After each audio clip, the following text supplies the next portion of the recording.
Сайн мэцхан Коко-чан байна. Тэгээ өнөөдрийн видеонд тавтаа морил та нарыг үзэж байгаа байх гэхэд маш сонирхолтой манхва ярих боллоо. Тэгээд интрого явуул видеонд орцгоё.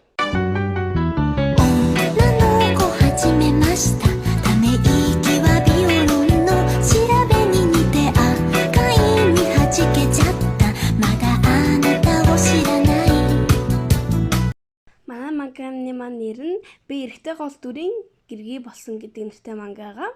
Тэгээд видеонд орцгоё. Fiona Green тэр Compton гэр бүлийн хөл бус охин болж төрснөөр хүүхэд насаа аз жаргалгүйгээр өнгөрөөсөн. Өсөн томорч авьяас дураа харуулж агуу шидэн хэмээн өргөмжлөгдсөн. Энэ бол гол дүрийн тухай түүх юм. Гэвч Fiona хизэж гол дүр болж чадаагүй юм. Fiona чи сонсохгүй байна уу? Өршөөгөөрэй эцэг минь. Энэ юугээ чинь бүтүүлэг зам бэ? Амийг нарт дээр гавтлаалгах юмсан. Гэтэ иймэрхүү зүйлийг төвчих хэрэгтэй. Учир нь Fiona дөнгөж 13 настай шүү дээ.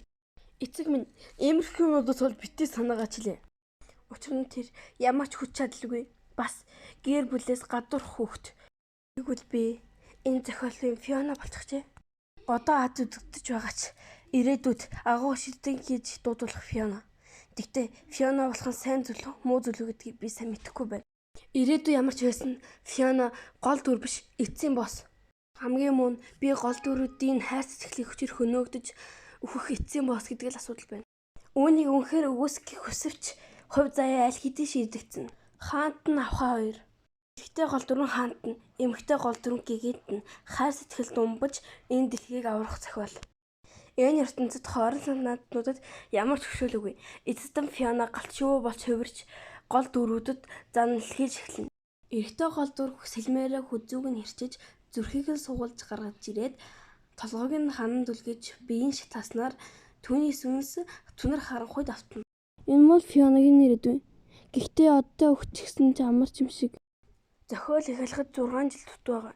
Одоо эзэнт гүрэн мангасууж өчрүүдэд тулцнаас хойш уналтад орсон үе.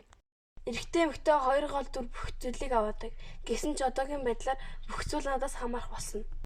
Тиймээс та нарын нэг нь умардын фронт руу явах хэрэгтэй. Эцэг минь та биднийг дайнд өгж байгаа юм уу? Green бол эзэнт гүрний ичтэй гэр бүлүүдийн нэг. Ордоос ийм зарлиг ирсэн бол би дайн руу хэнийг явуулахаа шийдэх хэрэгтэй.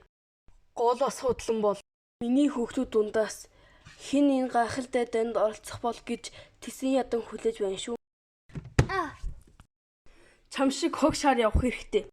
Тэд ясэм дээр каунтны хүүхдүүд гэдэгч тэд хэрэггүй хууль бус хүүхэд намайг дайн руу явуулахыг хүсэж байна. Тэр новшин дөнгөж 13 нас хүрж байгаа хүүхэд байсан ч хамаагүй. Эцэг минь бидний баг дуу явъя гинэ. Ичимхээ учраас чангаар хэлж чадахгүй байх шиг болтой. Хүлээ энэ мөхөөрч. Чи явахыг хүсэж байжээ? Ойлголоо. Үг нь яаж ингэж таарж байна? Анхнаасаа төлөвлөсөн байсан юм гэж үү? Гэр бүлийн нэрийг гаргах хүнд дүүрэг. Баярлаж өв. Чамитийн дор дамтанд тэнгэрийн одод атгалаа л гэсэн үг. Тийм шүү Fiona. Каун гэр бүлийн ажлыг зохицуулах ёстой. Харин би утгагүй гэрлэн. Жээн ч гэсэн утгагүй сүү тавина. Гэхдээ би шидийн ойлголт багтаа шүү дээ. Тэгвэл би эхнээсээ л ямар ч гарцгүй байсан. Энд миний талд орохын ч үгүй. Гол биш дүр Fiona-гийн тухай нэг өгүүлбэр хэлбэл хууль бус хүүхэд гэр бүлийнхээ зохиосгүй авир доор өсөн томорчээ. Би явъя. Ойлголоо. Гэр бүлээ сүрэлт хөргүүл шорон торигдно. Явах бостой бол өөрөө л явахаас биш. Чи зөв сонголт хийлээ. Бохорхчлаа байна. Одоо л нэг юм миний хүүхэд шиг байна. Эцсийн босс болох Fiona-д ч мөн ингэж санагдаж байсан байх та. Хайр инэрлгүй өсөж энэ ертөнцид өс санаж эргэж буцалтгүй намайг дүнж. Гэхдээ би түүн шиг хэн нэгэнд өс санахгүй. Учир нь энэ бол миний бичих зохиолдох ертөнц. Умардын фронт Хёлон. Тэгэхээр энэ Хёлон гүнгийн хаш байх нэ? Эцэстэн гэр бүл маань намайг хэрцгий гүнгийн эзэмшилд байдаг умардын фронт руу явуулчихлаа шүү. Харахад бол зүтгэрийн ашиг харагдаж байна. Өөрийнхөө бушиг ухаж байгаагаас ялгаа юу ч алга. Ийшээ яваарай. Хаалга гинэ. Хөөх, ямар том хаалга вэ? Хөөх, умардын гүн Apple Hellon. Уг нь дайнд дэмжлэг үзүүлэхээр агуу шиднэрж байгаа гэж сонссон юмсан. Тэгтэл энэ одоо Ясаар суусан юу хөөхт вэ? Тэрээр ирээдүйд эртээ гол дүрийн багш болдог. Тэр бол эртээ гол дүрийг дэмждэг уншигчид дунд алдартай дүр. Бүх насаар нь шорон тор. Амар шүү. Би бол Fiona Green. Ёрон, энэ ямар хараал хэдмэр нь вэ? Count Green өөрөө тусан төрлийн шидтэнг элгээсэн гэж хэлсэн гэхдээ тэр малнууд юу бодож байгааг би ойлголоо. Бид туслаа. Хэцгээ гунт нь ууралцлаа шүү дээ. Кенчүүдийн дунд авьяастай нэгэн байдаггүй юм. Том ах гэр бүлийн асуудлыг хариуцна. 2 дахь эгч хүү хүнтэйсэн. 3 дугаар ах ч гэсэн утахгүй өсвөө тавина. Тийм учраас хамгийн бага намайг авалсан юм. Тэд дайныг чухалжилж үзээгүй бололтой. Бат шийдээд энд ирсэн байсан ч чам шиг хүүхэд энд хэрэггүй. Гэртээ харь. Хэрэгцээгүй хүмүүсээ зуурладаг цаг байхгүй гэж байгаа мэт дээ. Библийн тухай сайн мэдэхгүй ч одоогийн надад буцах газар гэж гэсэн ч би мэднэ.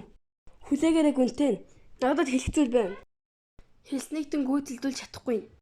Би тэр хүртэл хүлээгээд хангалттай хэмжээний мөнгө цуглуулж чадна. Би буцаж явахгүй. Намайг үлдээгээд өг гэж зөврүүлэхгүй. Надад өөрийнхөө үнцний батлах ганцхан боломж өгөөч. Чам шиг хүүхдүү. Чи гэрээ ажил хийх юм уу? Намайг ганцхан удаа шидийн тулааны талбарт гаргаж өгөөч.